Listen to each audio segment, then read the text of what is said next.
don't mind tonight. Play per ego. Depends. Well, your friend, the football will be there.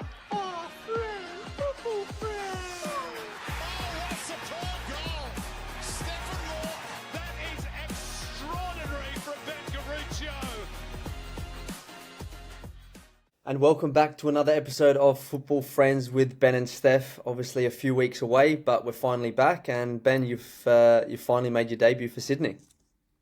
Yeah, got in this week. Played my first full game, which was nice. We got the win. It was a bit of an ugly game and had the delay with the weather, but it was nice to be back out there. Obviously, I came off the bench the week before in the derby, which was nice to experience the first Sydney derby, but obviously we went down in that one. So yeah, it was good to bounce back, and yeah, just nice to be back out there.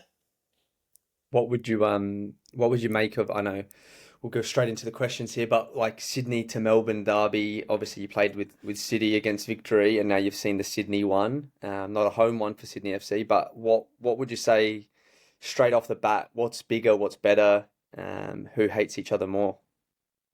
Well, I suppose when we were playing in the Melbourne derbies, that was a while ago now. I think if you asked right now, the Sydney derby is miles ahead, I think.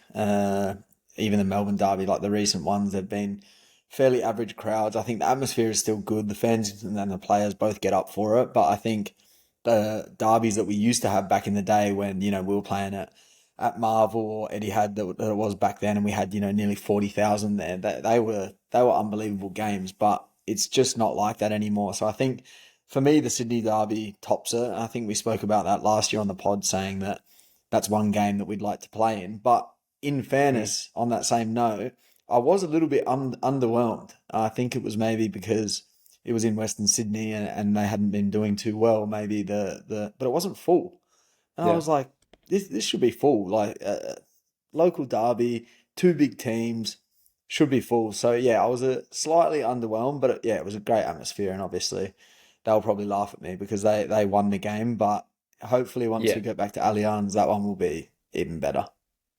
Yeah, no, 100%. Like I think it's one of those ones where like, I think in an ideal world, we're selling them out straight away. Like, people are trying to get tickets and they can't get them, but the league's in a position where if teams start to lose, doesn't matter who you are really. If you start to lose a couple of games, like you lose quite a few fans. And Western Sydney, who have had a long time without success, it happens very, very quickly. But yeah, I think it's on TV. It looks a better spectacle. It looks like the Sydney FC fans and the West Sydney fans hate each other, and it's probably mainly due to the fact that Melbourne City just really don't have enough fans anymore. Like when it was Melbourne Heart, Melbourne City, there was that, Victory were the first ones in, and you had your Heart and City fans, and it was good. When now, like even if it's a City home game, you have probably just as many Victory fans there that are paying for that ticket, So it's I think it's definitely a Sydney 1-0 win over Melbourne in the derbies right now, but who knows in the future. But anyway, like you said, you debuted, which was most important. You didn't get the win, and you copped a knee to the head, which was pretty funny, but it wasn't a free kick.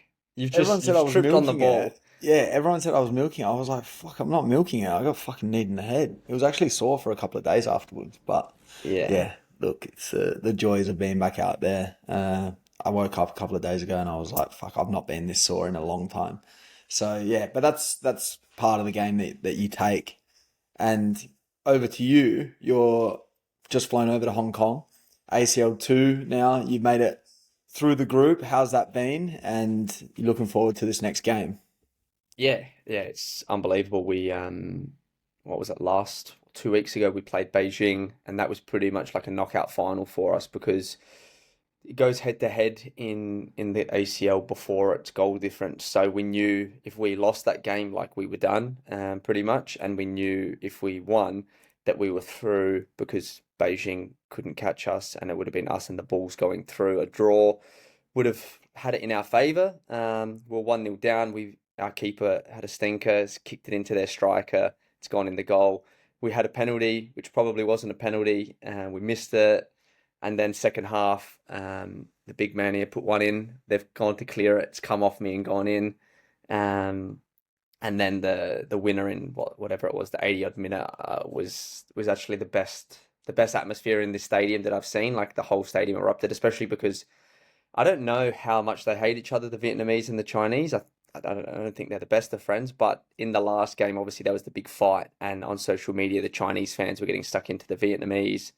And before this game started, the Chinese fans were chanting in English because obviously we're not going to understand their Chinese, and they were like saying like "fuck off" to our fans straight away before the game had started. So it was heated from the start. So to win it like that, I think everybody in the stadium enjoyed it, and we knew we were going through. So this game here is a bit of a free hit where fingers crossed MacArthur lose to Beijing, and then if we win, we can go top of the group. But to be honest, I think the only team in the east side that's a scary team to play is Gamba Osaka. Everybody else, I reckon, anyone can beat anyone. So, and you're gonna have to play them anyway to get to the final. So I'm excited. I hope we can go far because it's good to play more games and to travel to different countries. So yeah. Who does it look like you'll play if you top the group? Well, I think they do a whole nother draw. Oh, right. Yeah, So you so could end up with MacArthur. I think only the teams that are in your group you can't get. I'm pretty Oh, sure. I'm right. pretty So sure. no trip back to But it's Sydney. yeah. Well, we could No get them in golf. the semi-final if we both win the next round, and that's what I'm hoping for.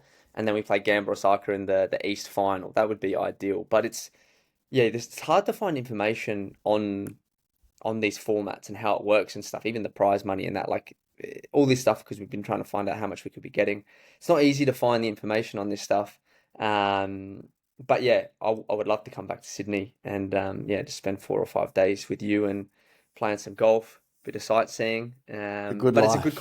it's a good competition, and even for Yeah, it MacArthur, I is. know they're struggling a little bit in the league, but it's just for players. Like, you get this experience, you get exposure for Asia if you want to get a move somewhere, but even just different playing styles, the stress and the pressure. Like, we knew this last game, we had to win. It was literally a cup final, and you've won it, and now we come away here. It's obviously a typo who are a little bit of a lower team, but you get through. You could be going to Indonesia, Thailand, Korea.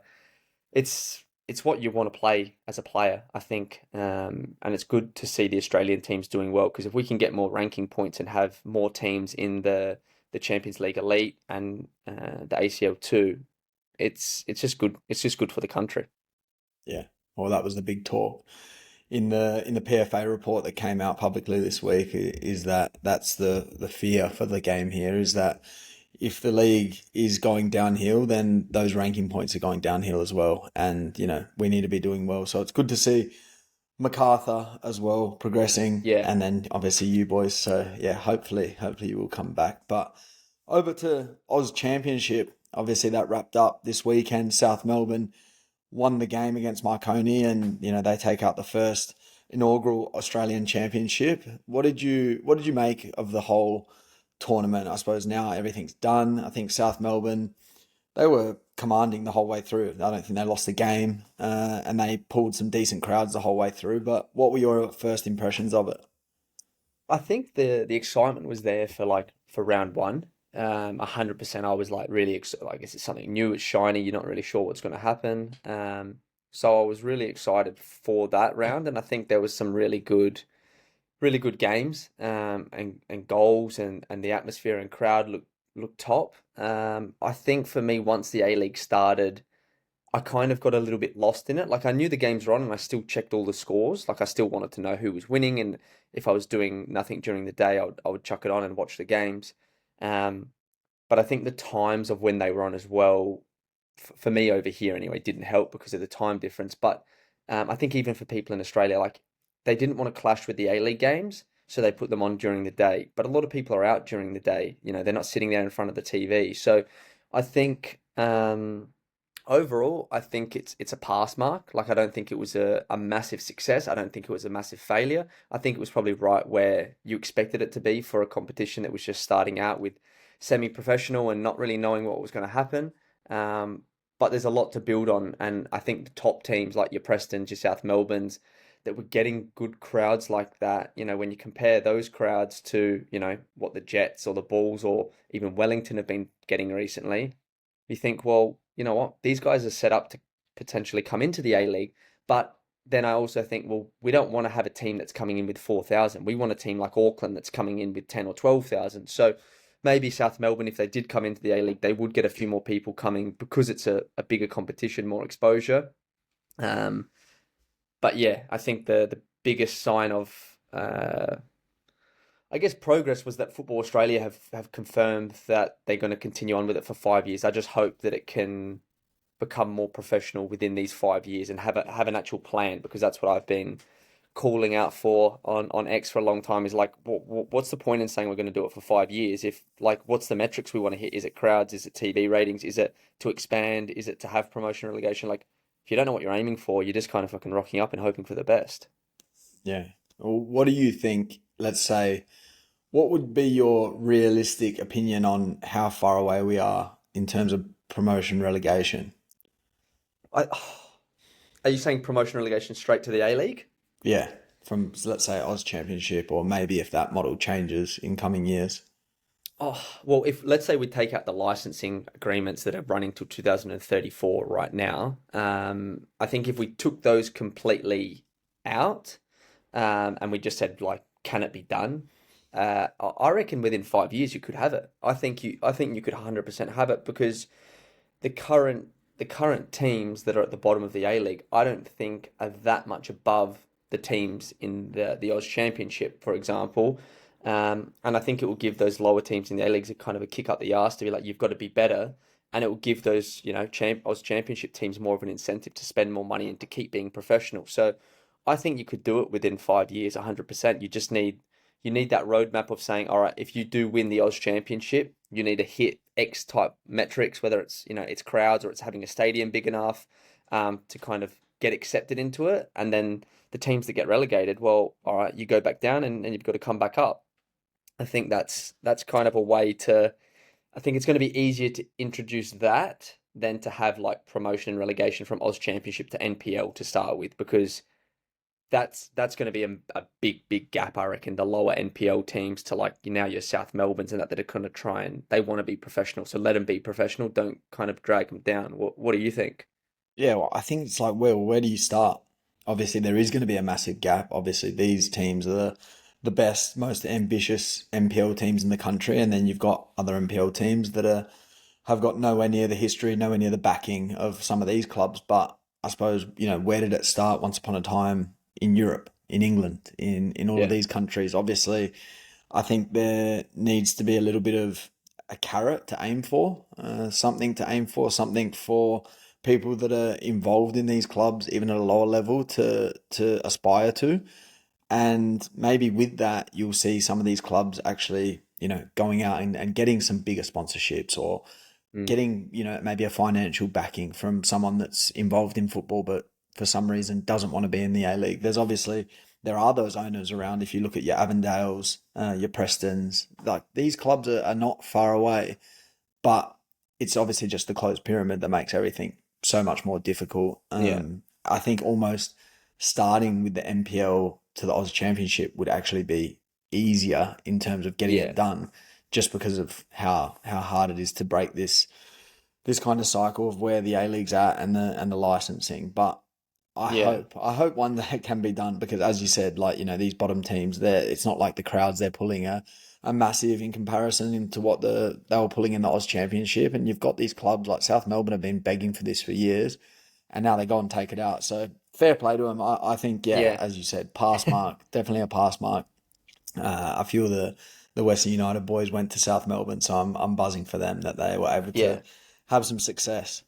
Would you change, like, the current setup? Obviously, it was not what they wanted. They wanted home and away. Would you, like, again, this is all hypotheticals because we don't know the metrics of and the costs of everything. But if you could right now change it, like, to have success, do you think the model needs to be changed for next season? I would say probably just starting it slightly earlier, but it's also tough because the NPL didn't finish that long before it started. So you could maybe push it back, 3, maybe 4 weeks. But Mm. even still, you're still going to get that overlap. But I think it at least gives people that have got that appetite for football in this country something to watch, something to consume before the A League actually gets started. Or you could just push the A-League back another month, seeing as we fucking do the longest preseason in the world ever. Yeah. Well, I, what would you change? I personally just think, if you want to do this well, and again, whether it's maybe next season or the one after that, I think it needs to be a home and away competition. I think you need to have the teams, and it would be like the Champions League current system where the teams from the year before are actually competing in it.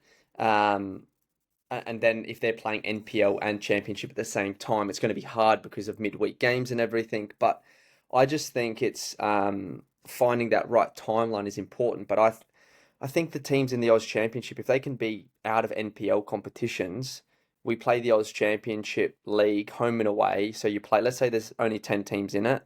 You play 18 games, and I think you keep this current format, but you add the A-League teams into that and maybe some NPL winners. So it's kind of like a hybrid blend of all of it because it gives the Aus Championship teams, more games to play. It gives A-League teams more games, and it gives the NPL people that want to spend money and try and win the league a chance to then compete in this one to maybe get promotion or however it is. I just think like the group stage format, it's harder for people to get really invested in because it's such a short time. And if you lose two games, like, you have two bad results, like you're almost out of it. Where if you play a full league season, I think that would be better. But again, it's going to cost a lot more money to do. So that's what I would try and be aiming for. And I know the clubs want home and away um, full league, but I don't know now that they've done this whether they're like, fuck, we can't afford this because if we have to pay for, flights, accommodation, like I think it's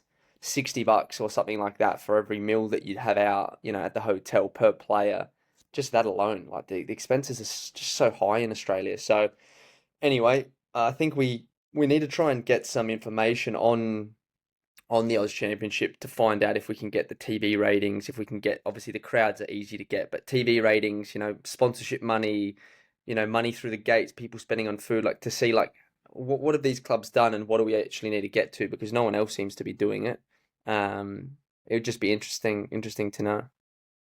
Yeah, it'd actually be good to maybe have a chat with, Seb Pasquale. We could get him on. Yeah, He'd be a good guest to kind of at least talk us through, he was in the A-League at the start of this preseason and then now he's gone through this whole experience and kind of the differences and what he saw between, how different is it traveling with an NPL team compared to traveling with an yeah. A-League team. So they could be good insights for the There's people to hear about. there's But yeah, there's also a guy I know, I think it's Nate Godfrey is his name. He was, I think, I don't know what exactly his role was, but he was one of the ones that pushed the Oz Championship from the Football Australia side. Maybe I could reach out to him as well. Because I think it'd be good to get like, players' perspective, someone from Football Australia and someone maybe from the clubs. So you can kind of hear all of their different experiences and understand, okay, well, this is what everyone's saying. Because at the end of the day, could you imagine, like, even if like these clubs aren't 100% professional if they don't want to be, but some are and some aren't, you're giving, it's like someone like a Seb Pasquale, you're giving them a second chance. You're giving these players that maybe we're never going to get on the radar of A-League teams a chance to kind of prove themselves.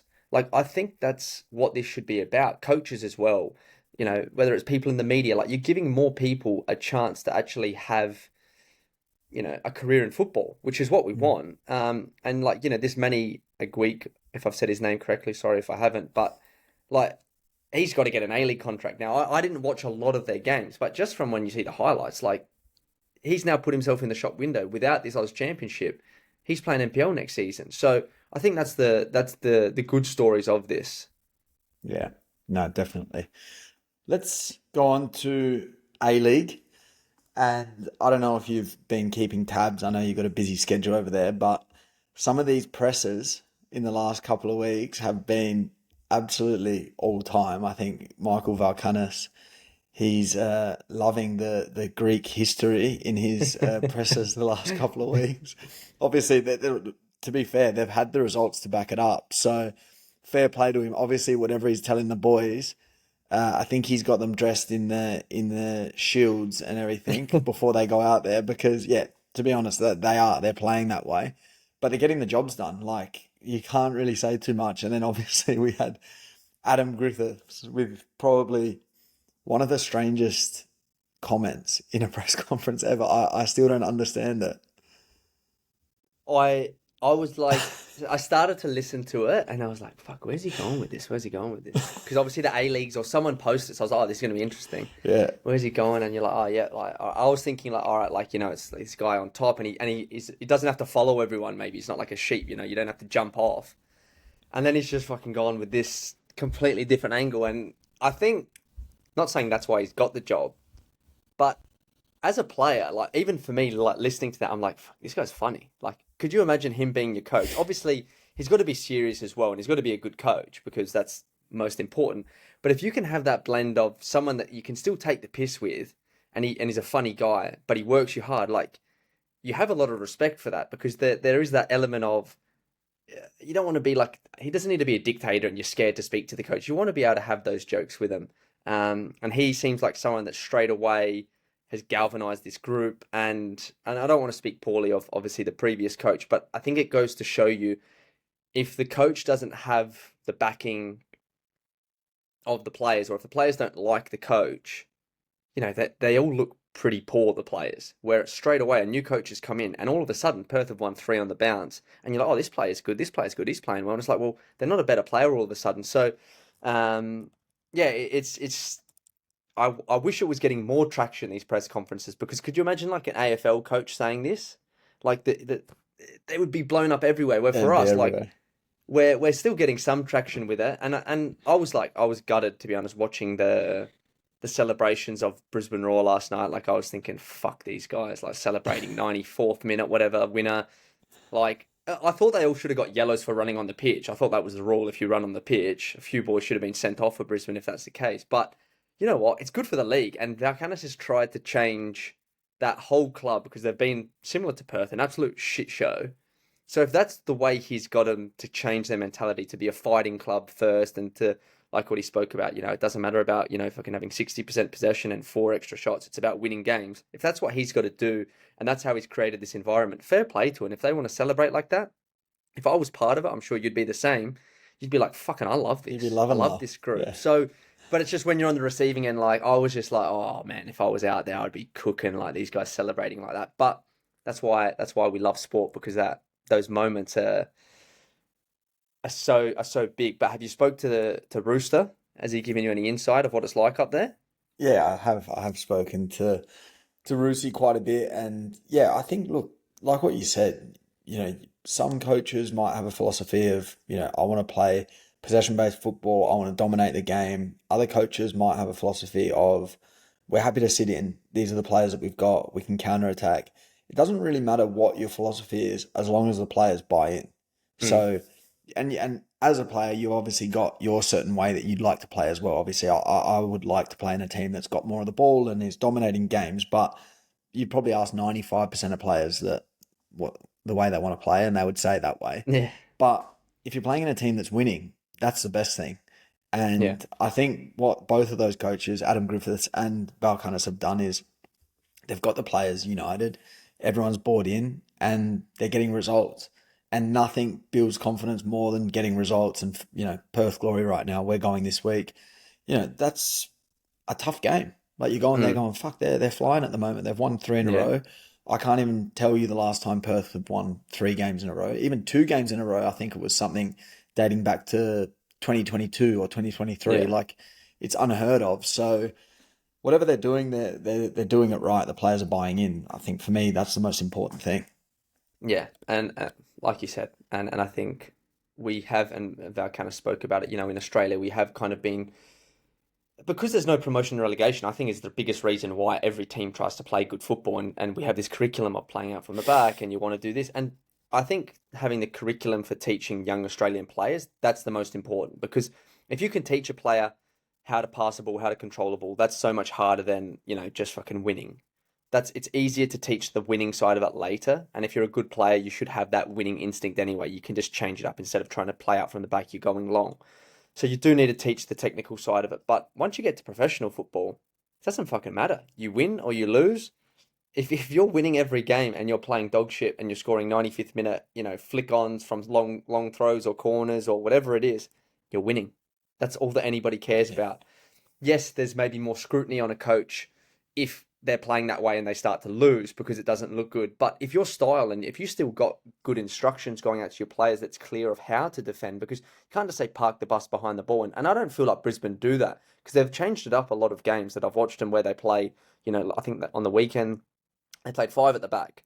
They pressed in a different way against Auckland. When I saw them, they were pressing a different way. Like they've actually tactically still got like a really good structure. It's just more about limiting risks in the way they play. So I enjoy it. I think it's better than every team trying to play the same way. And the more coaches that have more personality, the same with players. I know you don't want me to bring it up about Pantasopoulos the other week. Like those sorts of players, like yeah, when you're playing on the field against them, you think fuck this guy, or when you're watching on TV, and if you're not going for that team, you think this guy's an absolute fucking he's a pest. But it actually does create good drama, and that's what the league needs. We needed to somehow create our own headlines, and there should be more rivalries. Like I know if I was playing for Sydney FC, the next time we play them, I'm thinking I'll cop a yellow card early in the game. I'm smashing this guy. You don't want to get a red card, but you're thinking if there's a tackle there, like I'm looking for it on him. And same if I'm a Sydney FC fan, I'm thinking I'm giving this guy so much shit the whole game. And hopefully then he makes a mistake and Sydney FC win and he's hammered and he's got to deal with that. That's all part of it. But like that's what creates a rivalry even more. Next time you play, you're like, oh, it's going to be on again. Like that, you shouldn't be friends. You shouldn't be fucking hugging before the game and saying, oh, hey, how's it going? Like because that doesn't create the drama that we need. So anyway, enough of the off-field stuff with press conferences. The other thing that I thought, and I want to get your opinion on it because you're obviously there right now. Like we've played now a couple rounds, or what are we, 8 rounds into the season, something like that, and you've had teams play each other twice.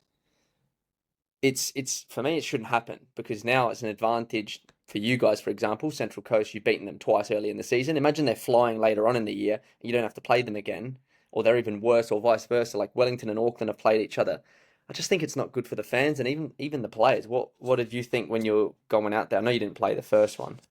Yeah, I feel like it's always a little bit like this. Like you get some teams that you get kind of crammed fixtures, and then others that you don't play for a long time. Like we've not played Auckland yet. We're playing them in a couple of weeks, but Glory played Mariners already twice. Obviously, there's been 2 Kiwi Classicos already. So yeah, it is a little bit strange. I'm not sure what the reasoning is behind it. I think for me, like you just play a home and away season, home away, home away. I know it doesn't always add up like that, but most of all, it should be like that, and you go through and play all the teams, and then you play them again. So Yeah. obviously here, some Seems teams you play pretty simple, twice. doesn't it? Yeah, some teams you play twice, some teams you play 3 times, and I think that's what makes it a little bit difficult. Those teams that you do play 3 times, sometimes they do have to cram those fixtures and they just put it in at a random time. But yeah, like there's been 2 derbies. It's like, does that kind of kill the hype for the rest of the games? Like you're kind of relying on these derbies to get fans in early, and then what happens if they're like, oh fuck, there's already been like 2 derbies now, like I'm not going to go to the game next week because it's just a shit game against someone else that they're not interested in.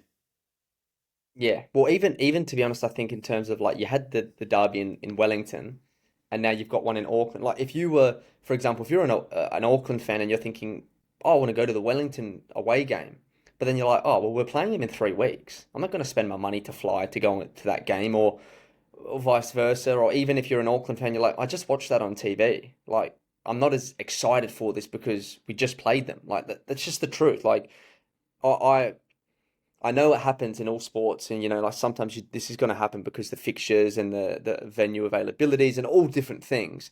But just at least space it out that you've almost played everyone. Not that you've played, some teams twice and you haven't played half the teams in the competition once. Like it makes the ladder look wrong, and I think then you've also got this unfair sporting advantage where it's already in the A League where you play some teams 3 times. Like if you're playing the easier teams twice early on in the season, you're getting up there. Your confidence is getting up there. It means you're in a position like you go out there as a player and you're like, well, we're top, we're flying.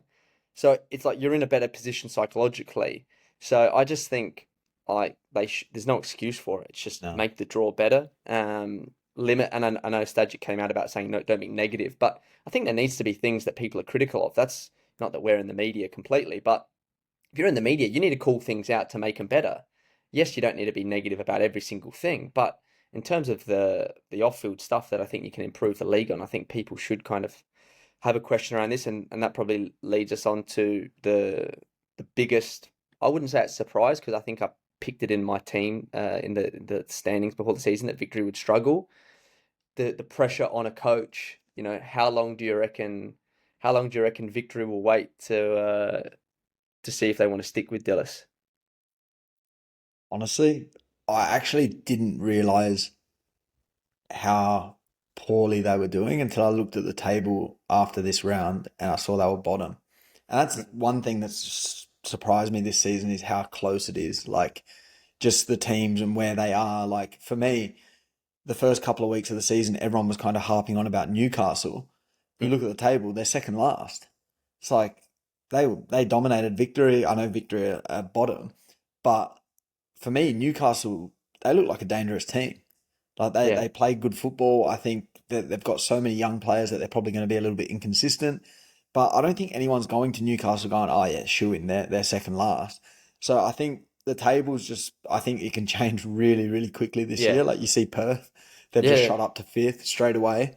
Uh, and it Brisbane's in can turn second. around. Yeah, it can turn around. But honestly, I don't know how much patience the Is victory it board are is going it to have. three games without a goal, I think, for Victory? Like again, like we don't know, like you don't know the ins and outs of everything, but just looking from the outside, um, I just feel like if a team's losing, but you can see that the players are like, they're playing good football and the win's just around the corner. I feel like Victory at the moment, it's very un-Victory like, and they've got the original rivalry this week, so against Adelaide, which they should be able to get up for that type of game because it is everyone loves to play Victory, so they've got a lot of derbies. But for Adelaide people, this is a big one. And for them, Saturday night, like I feel like if he loses that, you don't want to drop away too much because look how quickly Perth have jumped back up.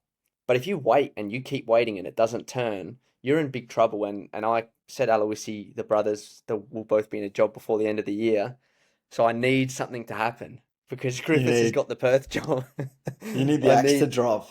I need the axe to drop, or that's But going straight where's out the the other window. axe dropping? Let's say victory, the axe drops there. Where's the other one for me? Like Newcastle, Yeah, I think no, no, no. Millsy's doing a great job.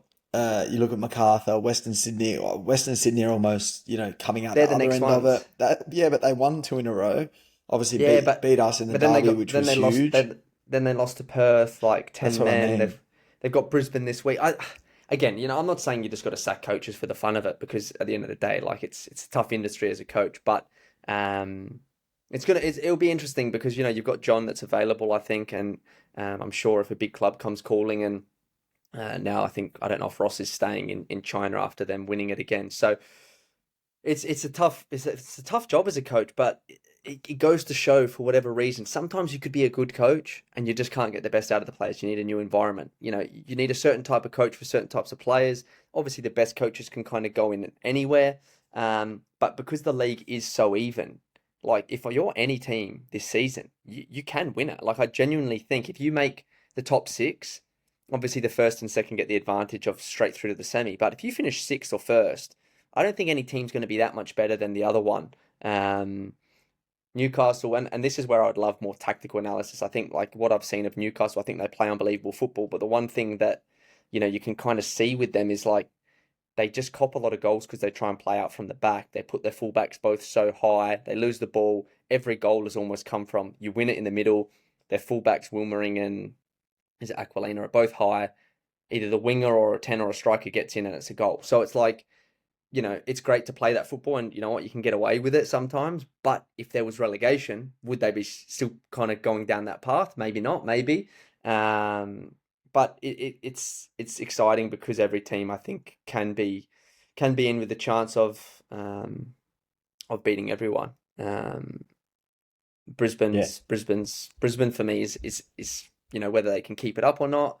I don't know, but like they're probably a surprise packet. But everyone else I think is kind of where you assume them to be really.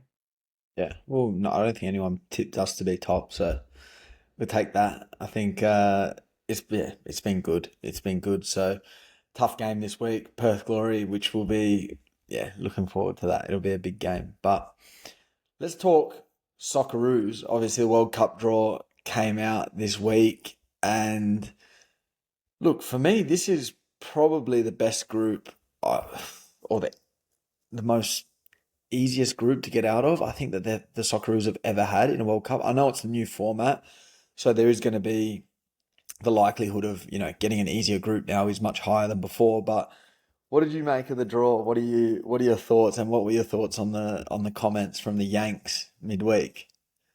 Yeah, I agree 100%. I don't like the new format. I think it I know it's good because you're getting more countries at the World Cup, but I think you are going to get a few games that are just dead rubbers. Like even the Yeah, attendances, I can just see some games having 5, 10,000, 15,000 people max, and that's like it's just a bit for a shit. World Like Cup. it's the World Yeah, Cup. Like it really meant something to get there, and don't get me wrong, like it's great that some of these countries that never would have made it are making it, but I just think like you want to keep that prestige and like, if you make it there, you're like, wow, this is hard. And then every game's full and every game means something where some of the smaller countries are probably going to get smashed.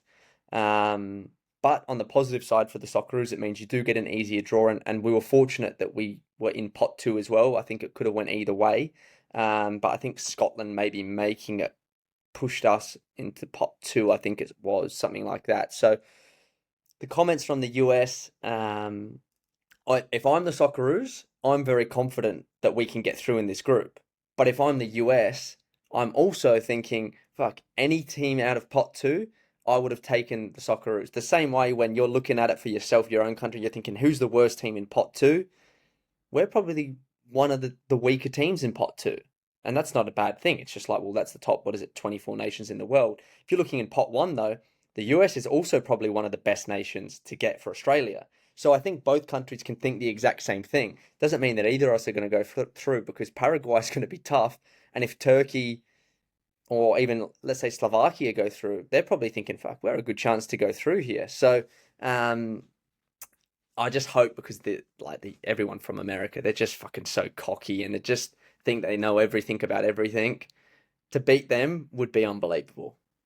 yeah, on their home turf as well. I think Oh, probably, for me, that's probably the biggest thing that goes against us is that they're playing at home. You saw what mm, happened, in the Asian Cup all those years ago when it was here in Australia, and how much better we looked, and then not many years later, we're playing against teams like Japan, South Korea, and we didn't even beat them for however many yeah, years it was. So it does play a part. They're going to have massive crowds. Like it's going to be yeah, an amazing game. Like for anyone that's in that Socceroos team, that's going to yeah, be one of the best games you'll play in your whole career. yeah, yeah. Like even just like viewership will be through the roofs. Obviously, all the US are going to be watching that because they're a host nation. They're going to get the best time to play the game.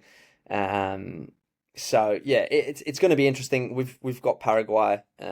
Oh, sorry, we've got depending on who goes through first up. US have Paraguay first up. So the US probably are thinking if they can get a win against Paraguay, they come into that second game against Australia. You win that, you're through.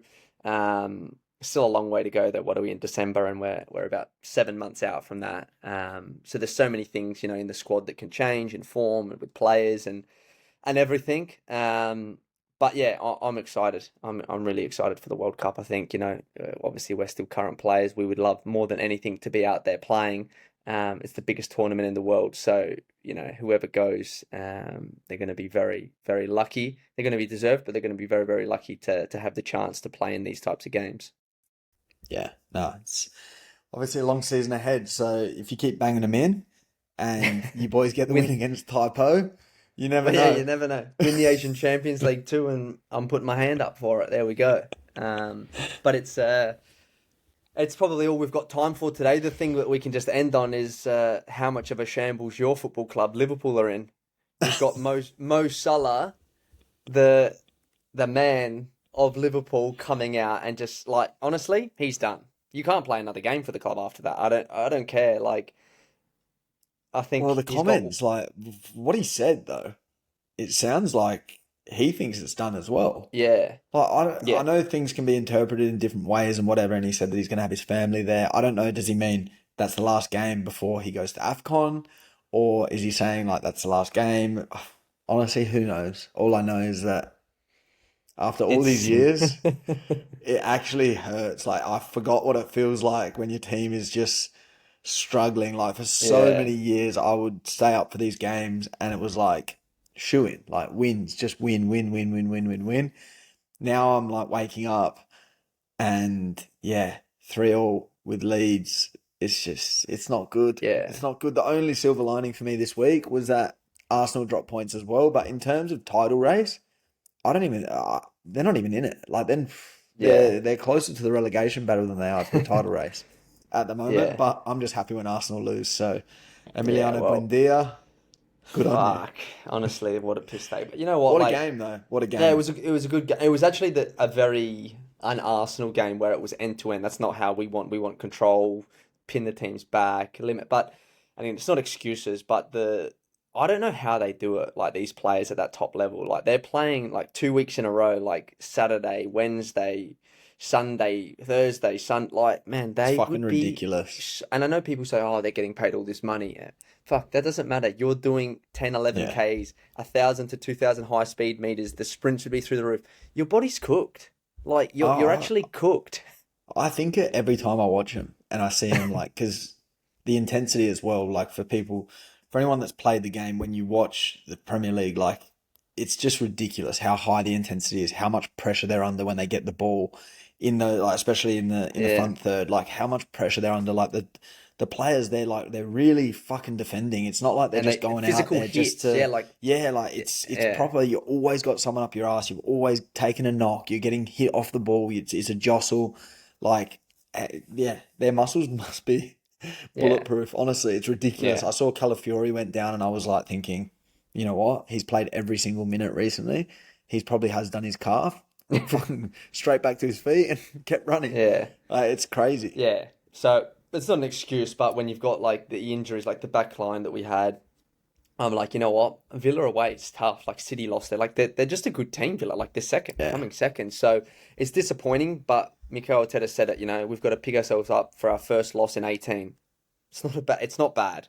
It's No. just that the level is so high. You don't want to give City a sniff, but I do Yeah. think maybe I'm biased with Arsenal. When you watch us in most games, like we're so comfortable in a lot of games where City, they could have dropped points at Fulham away the other week. Like they don't look as secure as what they did. They're going to get some big wins, but I also think over the course of the season, I just think we're more solid. As long as we just get some players back, we should be fine. But it's one of I those hope ones that I momentum is hope I everything. can I hope I can fucking clip this when they bottle it. Yeah, yeah, yeah, yeah, yeah. We'll see. We'll see. Who have we got this week? I think we've got Champions League. We can rest players for that, play our youth team against Club Brugge, and then get ready for Wolves. Cup Yeah, trip for yeah, Wolves. two So, easy wins. but yeah. All right, Anyway, good to jump back on. Good luck against Glory. Is that and Friday night your you, game? and you. I don't know. Saturday, I think. Oh, Saturday night. Saturday, yeah, Saturday. Fly up Friday morning and then play Saturday. So good luck to Oh, you for the yeah. for the Champions League. Obviously, a dead rubber match. So go out there, score a hat trick, get the boys through, and Yeah. enjoy the rest of the week. Thanks, guys, That's for it. listening in. We'll see you all next week.